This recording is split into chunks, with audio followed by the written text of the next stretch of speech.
Alright, so we're here to I'll Always Know What You Did Last Summer, which came out in 2006, and it's a direct video slash supernatural slasher film.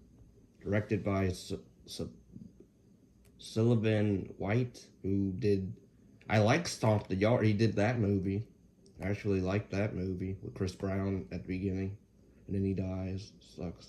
But I like that movie overall. Uh, he directed he directed that horror movie Slenderman that came out in 2018. Actually, don't mind that film, but yeah, I know that movie got trashed. I'm surprised he even got a job after what he did with this film. Did he even write? No, he didn't write this. It was written by Michael D. Weiss, and it's a standalone sequel. Although it does mention in a line of dialogue about the last two films, but okay. But yeah, it's basically the same thing as the first film or the second. Well, I would say the first film mostly because it follows. Of course, we have young 20 somethings going off celebrating the 4th of July in the summer and to go off and do whatever they want to do. And pretty much what happens, they pull a prank, they stage a prank, and pretty much the sheriff's son dies in the cause of it. Hence, they are like, oh, we can't tell anybody that we did that. We staged the legend of the slicker fisherman, hook man.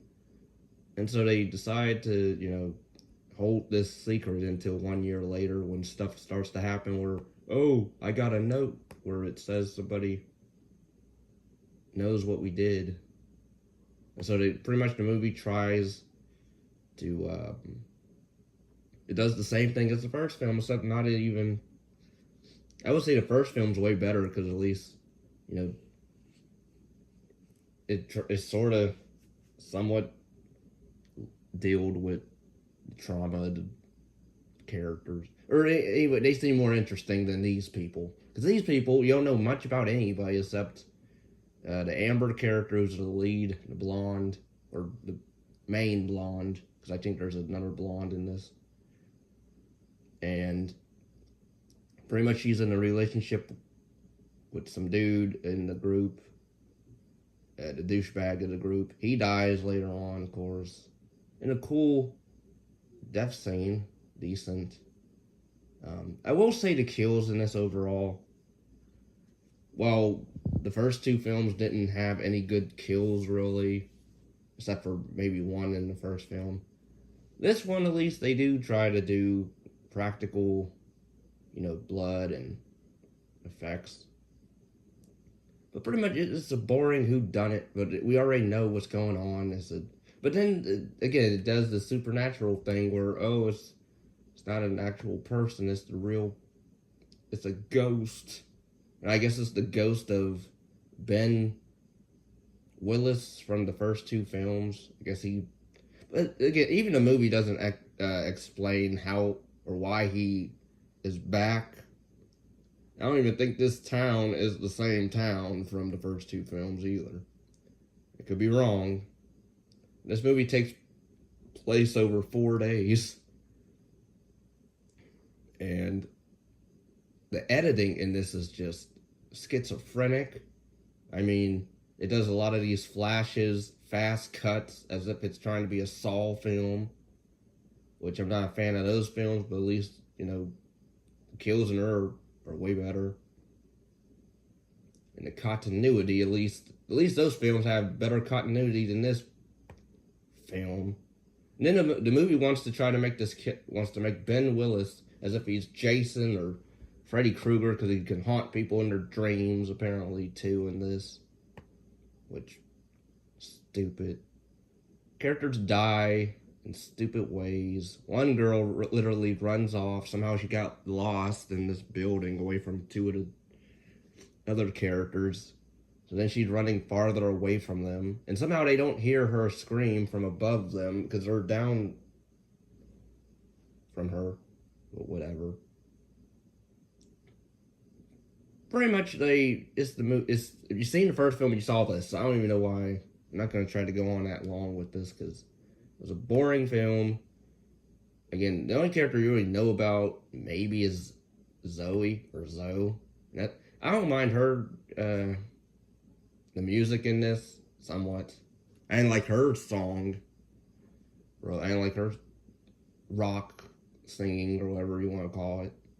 Because the movie tries to be all edgy and again, even the look of the film is very like it's not good to look at least the first two films.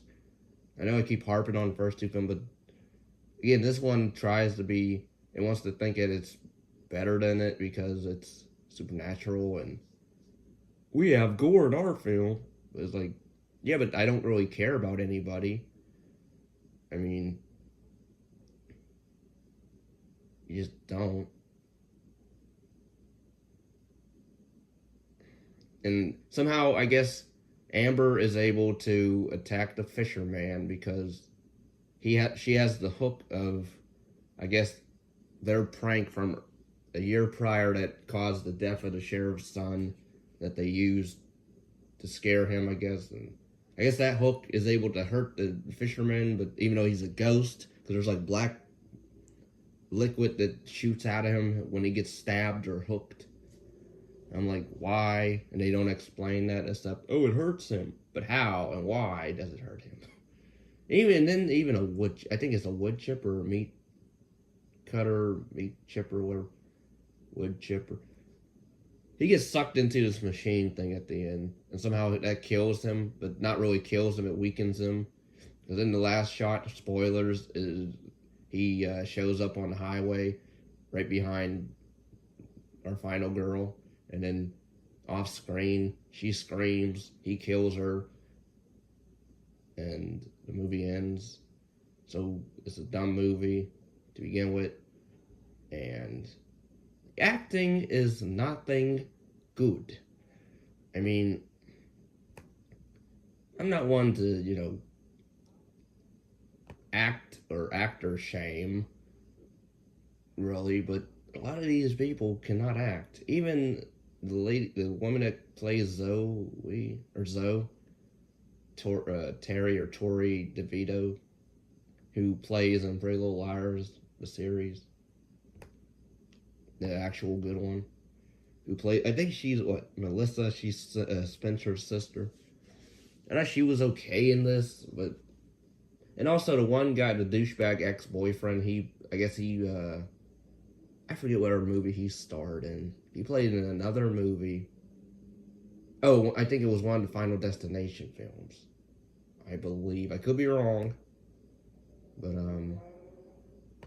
yeah, apparently the backstory of this movie, of it being made, production, pretty much a third I Know What You Did Last Summer film was being written by Simon Barry. From the beginning, it was determined the film would not follow the character from prior entry, and pretty much Sony Pictures was moving forward to what the working title was I Know What You Did Last Summer 3, which I would like a number to these films, because the newest one, it just has I Know What You Did Last Summer, which is lazy. You want to ignore the third film, fine, but at least make it a 3 or something, like. But pretty much, yeah, like. Then they had another guy write this movie instead, and pretty much his version it would follow a group of teenagers who believe they accidentally killed a man, only to discover that their would-be victim is out to kill them. Like the earlier Barry draft, this one was also independent of the prior entries. Sony did consider giving the film a theatrical release, but they decided to go with direct to video. And also, they decided to replace the other director with this Sivan White guy. I don't know how to say his name. his first name, was brought in at last minute replacement after the previous director was fired, and thus had to cast the film, prep locations, and devise the shooting schedule within just 2 weeks, which did not. Oh, he also did not want to use any CGI, as he felt the gore looks more realistic with practical. Yes, that is true, but your film did not really do a whole lot with the practical, in my opinion.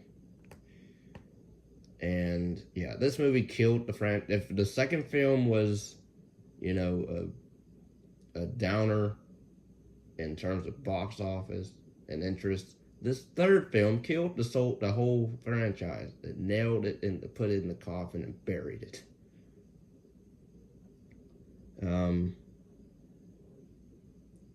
But yeah, it gets reviews are positive with an average rating of 2.5 out of 10. Yeah, right. That was that positive. Get out of here.